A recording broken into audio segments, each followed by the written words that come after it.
Good afternoon, and thank you for making time to join us again for our Way Forward workshop, Leader Lunch Break, our special pre-Thanksgiving holiday edition featuring Dr. James Merlino. Dr. Merlino is a national expert in the fields of patient experience and quality and safety. He served in all three major health systems in Cleveland, having done his residency at UH, served as a surgeon at Metro and the clinic, and then at the clinic was Associate Chief of Staff and Chief Experience Officer before leaving to go to Press Ganey, where he served as President and Chief Medical Officer of their Strategic Consulting Division. There, he worked with over 70 healthcare systems across the country. He's now returned to us as the Chief Clinical Transformation Officer. He served on the faculty of the Harvard School of Public Health and has done extensive research in epidemiology and biostatistics. He has been named to the Health Leaders magazine list of 20 people who make healthcare better, and he's consistently been recognized as one of the top 50 experts in healthcare safety. He's widely published and has released his first book now, 6 years ago, Service Fanatics, How to Build Superior Patient Experience the Cleveland Clinic Way, and is also the editor of a best-selling safety book. He is a true Clevelander. He grew up here.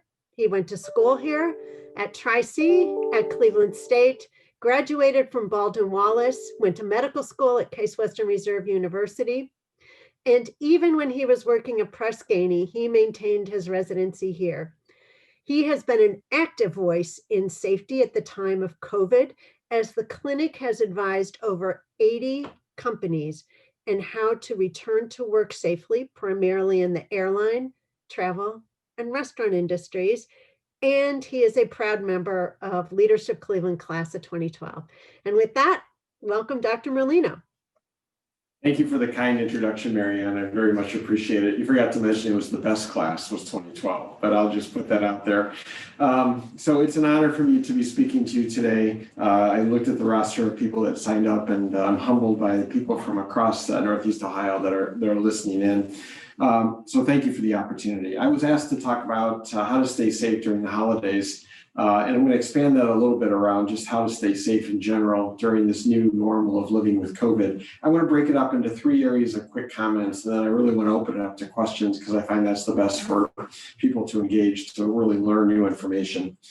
First, what's the background and statistics? Second, where are we with the science, the vaccines? And then third, what can you do to stay safe? So we're in the third surge in the United States from this pandemic. The first one being when COVID hit us back in March and April. The second one being over the summer, and then the third one now. The first one was obviously the pandemic. It was new. We didn't really understand how to control it. It was out of control.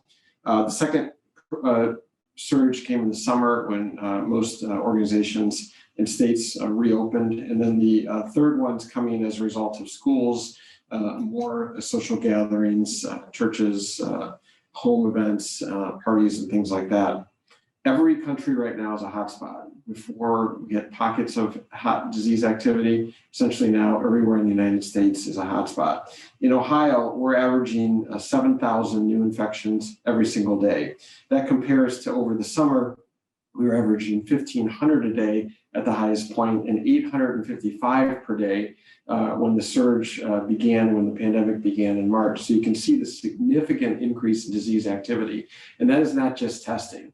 That is new people infected with severe disease. The testing rate of positivity is 20%. To give you some comparison, back in the previous two surges, it was less than 5%. So that means 20% of people that get tested are positive with the disease. We're averaging 274 people in the hospital per day, every single day, new people in Ohio, compared to 127 and 141 per day in the spring and summer. And on average, we're losing 31 people a day, every day in Ohio to COVID. In the US, we have 159,000 new cases today. That number continues to accelerate, and we're losing about 1,000 people per day, which equates to about 1 every 81 seconds. In the spring, our challenges around COVID were personal protective equipment, and medications. That's not our challenge today. Today, our challenge is our people. Because of the high community infectivity, we are losing caregivers that have to stay home because they're either infected with COVID or they're at high risk and exposed to COVID at an enormous rate. Just to give you an example, Cleveland Clinic in Northeast Ohio has 1,000 caregivers, mostly nurses, out right now as a result of either being positive with COVID or having been exposed to COVID and are considered too high risk to come back to work. Those are very high numbers. Our scarce resource right now is people, healthcare workers, to take care of sick people. Our numbers are high, and if you look at the proportionality between the other healthcare systems in Northeast Ohio Metro, St. Vincent, and UH, they are at similar numbers as we are. We should be proud of this state. Ohio has done an amazing job coordinating healthcare resources and trying to keep people on track with messaging. Our problem is people aren't listening. And I'll talk a little bit about what we can all do to protect ourselves. In Northeast Ohio, for instance, if there's any good that comes out of a global pandemic, it's the amazing cooperation between the 4 healthcare systems, Metro, UH, Cleveland Clinic, and St. Vincent's. Our CEOs meet every week. Our teams meet every day. We had our CEO meeting yesterday. There's no air between us in terms of how we are coordinating. We have beds. We have levers to pull to create capacity to take care of sick people. But it is tight and our beds are filling. The incidence of new hospital admissions is 3 times right now in Northeast Ohio what it was at the highest peak between the spring and the summer. So it's very, very real. The science of COVID is that this disease is dangerous and it's deadly. In 2019, we lost 34,200 people in the United States to flu. In 2020 to date, we've lost 251,000 people, and that number is accelerating. It's accelerating. We are learning a lot. Most of what we know about a lot of diseases, we've learned over decades. Everything we know about COVID, we've learned essentially over 9 months. We have some treatments available to us, so we're able to treat people better today. It's not a cure. We don't have a vaccine yet, but we have remdesivir, which I'm sure people have heard about on the news. And what that does is it's shown to shorten severe disease course, gets people out of the hospital sooner, which helps with capacity. We have high-dose steroids for really sick people. That has reduced mortality. And now we have what's called monoclonal antibodies, which are coming out for people with mild disease. The challenge with the medications is that we have remdesivir, we have steroids. We don't have enough monoclonal antibodies because it's new and it's just a capacity issue. Relative to vaccines, there are several candidates across the world. There are 2 key ones that the United States has been primarily pursuing, which is affectionately called the Pfizer vaccine and the Moderna vaccine. These are game-changing vaccines that have never been done before. They've recently been shown to be 95% effective. They are being produced. They have been produced while they have been tested, which is a different way of really taking a vaccine to market. And that's what Operation Warp Speed was, where the federal government backed up vaccine production by putting resources into it. So it didn't have to wait for the results. And basically the concept was, if it doesn't work, they'll throw it out and start over. But these 2 vaccines have been shown to be very effective. The Pfizer vaccine, as today in the news was announced that it's seeking emergency FDA approval for distribution. Hospitals will have the vaccine in a couple of weeks, the Pfizer vaccine, and they'll have the Moderna vaccine shortly after that, and immunizations will begin. The focus will be on healthcare workers first, and then also vulnerable populations. Those are elderly people, minority communities, people with chronic diseases. People that have been shown to be very susceptible to severe COVID and death. Those are the targets. Our science team, our chief science advisor, or our chief science officer, Dr. Serpil Urzum, is close to this. She's following it very carefully. She's very confident in the safety and the efficacy. And yes, the answer is I would take the vaccine if it were available today. What can we do? We all have a responsibility. This doesn't discriminate. COVID does not discriminate against anyone. We can all get it. It's a worldwide problem. The most important thing that we can do to keep ourselves safe, and you've heard it from others, is masking. So in the beginning, we didn't have a lot of evidence around the efficacy and the effectiveness of masks. It's just never been studied before. Our last global pandemic was 100 years ago. But we knew in the beginning that the mask protected us from others. Others from us if we were shedding it, spreading it. But what we know now is the evidence has demonstrated it actually protects us as well. So it is a very effective safety precaution for all of us that's really easy to do. Secondly, social distance, keeping away from people, keeping out of groups is really critically important, along with the mask, and washing our hands and not touching our face. The virus primarily enters our bodies through our nose, our mouth, our eyes, and our ears. So the likelihood of touching something that's infected and passing that infection along to ourselves is very, very small.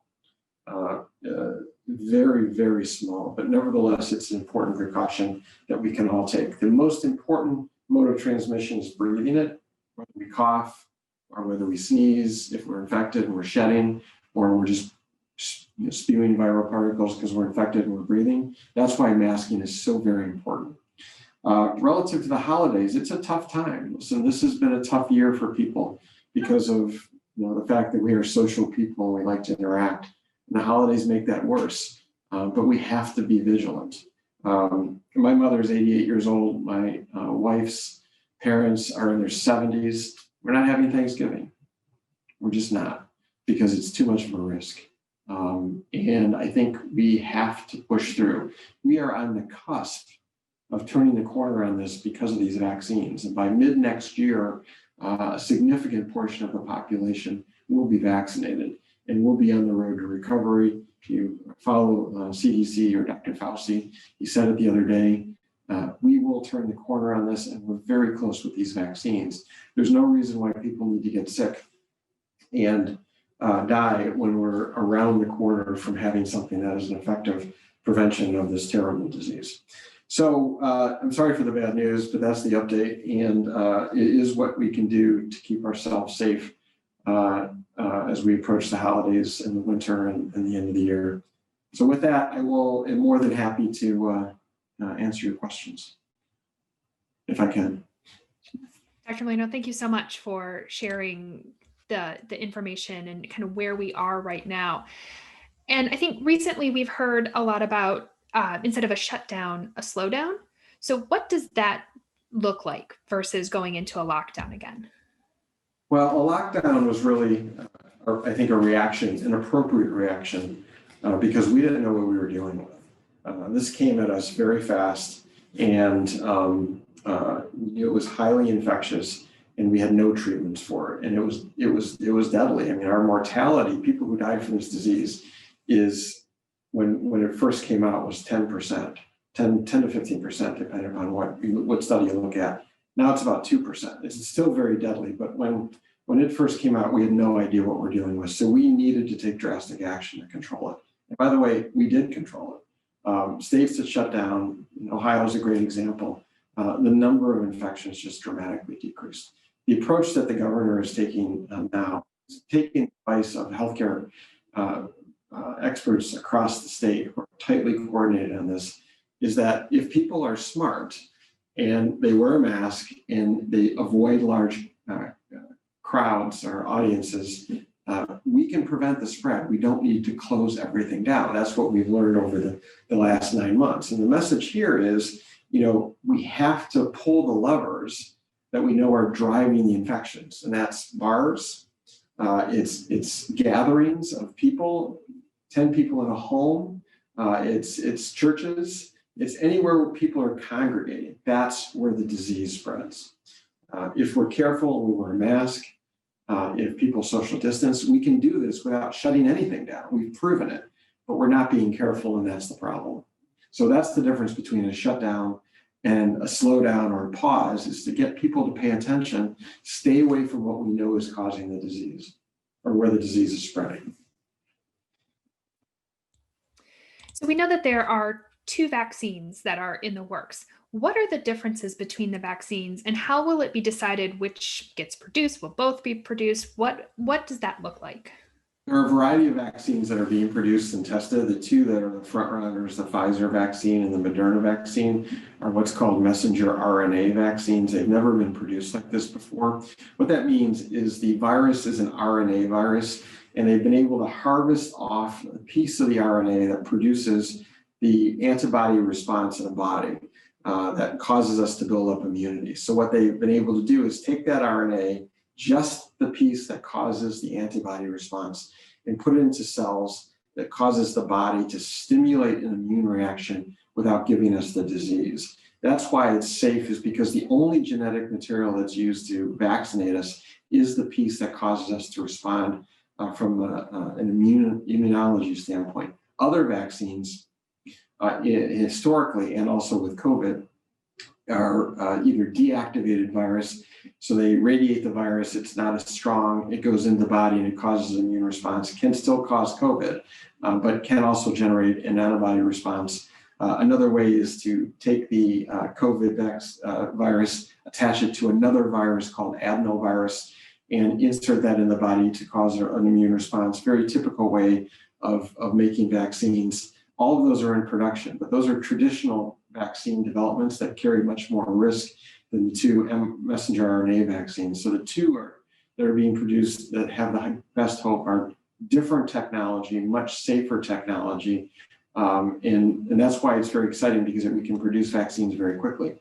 The complications that you've read about for the two vaccine trials that were shut down temporarily were the adenoviral vaccines, the ones that we know cause complications.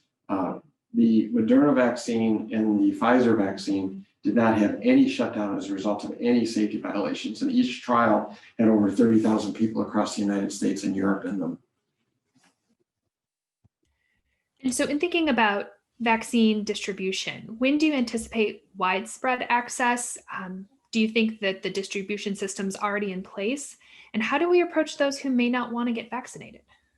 I'm confident, our people are confident that the distribution will be broad and effective. It's being coordinated by the military, and when they put their minds to things, their logistics are second to none. There will be glitches, but I'm confident, our team is confident that it will be distributed broadly and effectively. It's going to take time because it's still in production, but they're talking about having essentially over 300 million doses by mid next year because of the production. So we expect to see widespread distribution. Relative to people that won't take it, I've seen different numbers, 40% of the population, 30% of the population.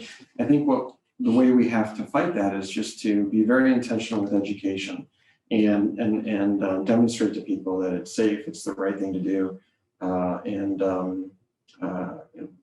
try and dispel the rumors and myths. And with the upcoming transition of administrations, is there concerns about any impact or delays on vaccine availability and distribution?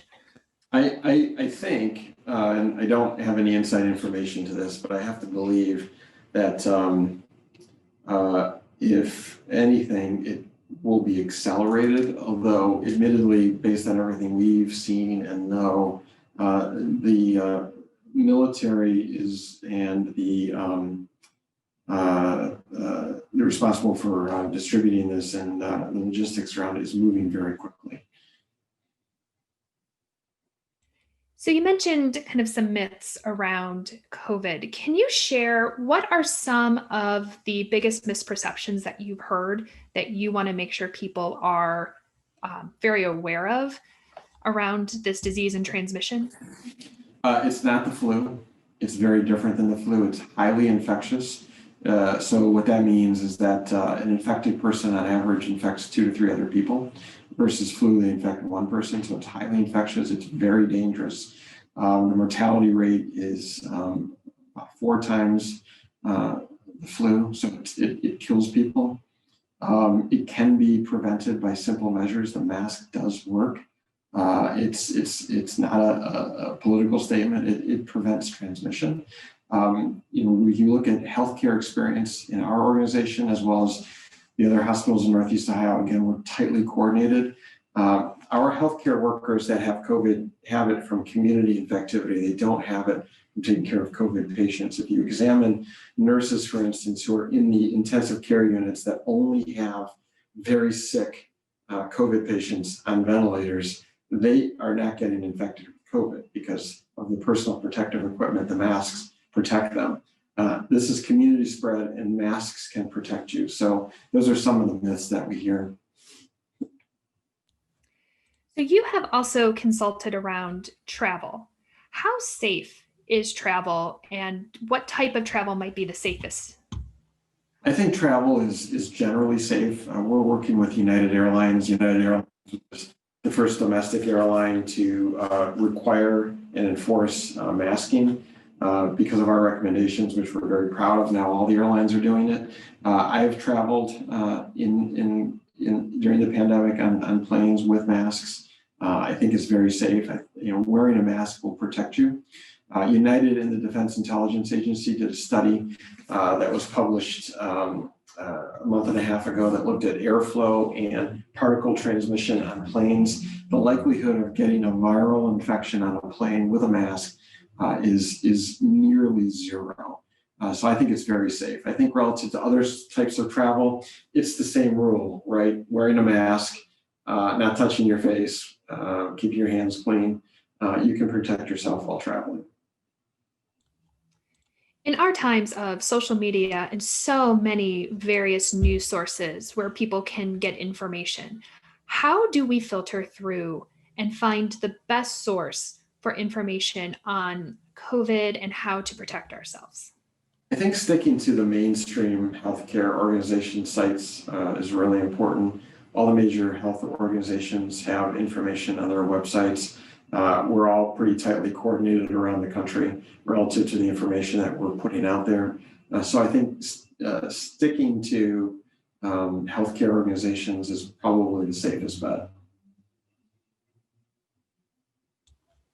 And as we think about what we are all experiencing, and you mentioned earlier, the last pandemic was 100 years ago, what can we learn from this time in our history that we can carry forward with us? I think we need to invest more in public health. When the history of this pandemic is written, I think it'll be about the failure of public health, and it's partly how we're organized in this country. So public health is coordinated on a state level. It's not coordinated on a national level. Every state does their own thing. Every county does their own thing. Even in Ohio, in the early days of the pandemic, we had difficulty coordinating across the various counties and across the various cities. So we can do more to prepare ourselves. There will be more pandemics. We are seeing new diseases accelerate at an amazing rate. We've had MERS, SARS, Ebola, now COVID in the course of nearly 15 years. So this is not going to be a problem that goes away. We need to do a better job coordinating our resources and our response to be able to deal with these problems. So, and as you think about the experiences that you've had and the information that you've seen over the past few months from your position, what has surprised you most over that time? I think what surprised me the most is how unprepared we were for something like this. It really is shocking to me of the discoordination, or if that's a word, the lack of coordination across our country, which is, arguably the wealthiest country in the history of the world, and the resources we have in the medical technology that we have, and just how unprepared we were for this. It should not have been this way. And that's not a political statement. I think it stretches across just our history and how we've thought about this. We were caught naked, and we're paying the price for it. And we can't afford to allow that to happen again. So as we look ahead to the next few weeks, for those of us on the call who will be navigating those holidays and trying to figure out how to move forward, what is your biggest piece of advice for all of us as we try to navigate these times? Be vigilant. The biggest challenge we're dealing with is pandemic fatigue. People are tired of hearing about it. You have to be vigilant. We are so close to having a vaccine that is effective and out there, that there's no reason why anyone else should have to die from this terrible disease. We have to be vigilant. It's not easy, particularly this time of the year, but we have to be mindful. We have to be vigilant, and we have to reinforce that it's very real. We have college kids that are going to be coming home that may have the disease, and they're going to, and who are not symptomatic, who, if they get the disease, they're young and healthy and will have, minimal symptoms, but they'll infect others. So we have to be careful. We have to be thoughtful. We all are responsible. It doesn't discriminate. We're all in this together. So. And time for one more final question. I know, personally speaking, listening to all of this, learning about all this can be stressful, and it can be kind of heavy at times. I can imagine working in this space can be even more so. What brings you joy? How do you find your purpose moving forward? I see it in the incredible dedication and commitment of the people that I work with. Our frontline healthcare workers are every day come to work and carry with them a selfless dedication to what they do. And they nurses and respiratory therapists and others on the front lines just doing what they do because it's their job, and not questioning and not complaining. And to me, that is an incredible statement about the people that are dedicated to making sure that people get better with this disease, and that's very exciting to me. Dr. Merlino, we appreciate your insights and your advice. And hopefully, as we move forward these next few months, we will stay vigilant and work through that fatigue and look forward to those vaccines becoming available. So thank you for your time today. Thank you. Thank you, Rachel. Thank you, everyone. Have a good day and be careful. And welcome back, Marianne. Thanks so much, Rachel. Dr. Merlino, thank you. Thank you for all that you do every day to keep all of us safe and to keep us informed. There were a lot of questions in the chat, some very specific. So what we will do is try to pin you down a bit on some answers and then communicate back with the participants in today's forum so that they don't have their questions unanswered, if that's okay. It's absolutely okay. And I would also direct people, we have a website, clevelandclinic.org/COVID-19 at work. There's a bunch of information on there, a long list of frequently asked questions that we update every week, which is all the information on there is available and free to anybody that wants to use it. So